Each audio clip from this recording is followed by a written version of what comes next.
The case of Mr. Ashford's murder. The London night was shrouded in a thick fog, swallowing up every sound. The majestic villa of Mr. Frederick Ashford, a residence that towered imposing in the elegant Mayfair district, was immersed in an eerie silence. No one would have ever thought that, within that luxurious house, a crime would occur that would shake the entire capital. The victim, Mr. Ashford, was a respected man, known for his wealth and involvement in important political and cultural affairs. His death, however, didn't seem to be the result of a robbery gone wrong or a personal vendetta. When the body was found, seated in his favorite armchair, an expression of terror frozen on his face, the investigation quickly began.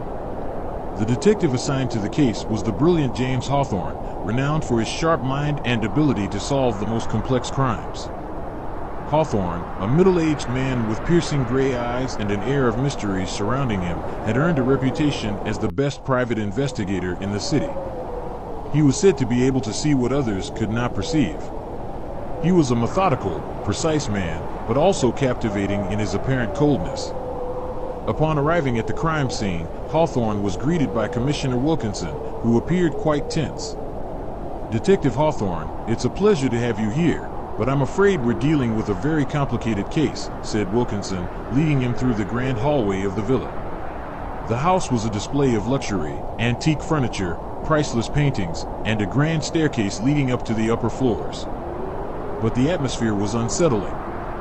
The victim, Mr. Ashford, had been found in his study, the door locked from the inside. There were no signs of forced entry, nor of a struggle. The crime scene was surprisingly neat. A spilled glass of brandy, a letter on the table, but no obvious trace of how the murder occurred.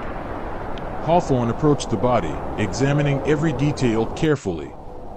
Ashford's face was pale, but what stood out most was the expression of sheer horror, as if he had seen something unimaginable before he died. The forensic experts couldn't immediately determine the cause of death. There were no visible wounds, no poison, no signs of strangulation. It was as if he had died from fear. The detective walked slowly around the room, his gaze analyzing every corner. Then, something caught his attention, a small clue that others had overlooked. A letter, the one Mr. Ashford had been reading before he died. It wasn't just any piece of paper. The handwriting was elegant, but there was something odd about the way it was folded. "This letter," Hawthorne murmured, carefully picking it up. The letter's content was brief, but unsettling.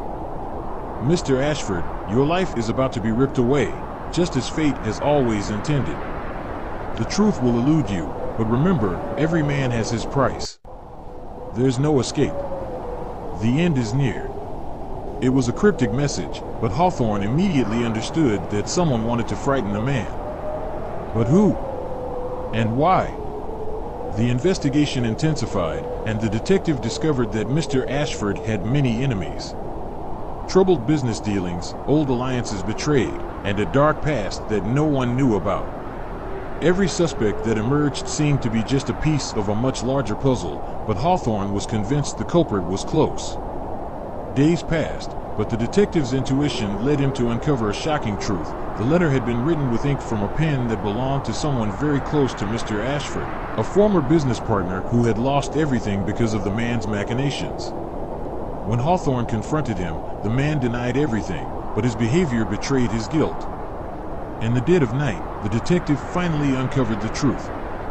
The suspect had not only threatened Mr. Ashford, but had also sought revenge for his financial ruin, causing him to die from fear, probably using a substance that subtly affected the nervous system, some form of psychological poison. The confession came as a whisper, and the mystery was finally solved. Hawthorne, with his calm impassiveness, closed the case, but in his heart remained the awareness that every murder hides more than what appears. As he left the villa, the London fog enveloped him once again, but this time, it didn't seem so threatening. The case was closed, but the detective knew that around every corner in London, another mystery was waiting for him.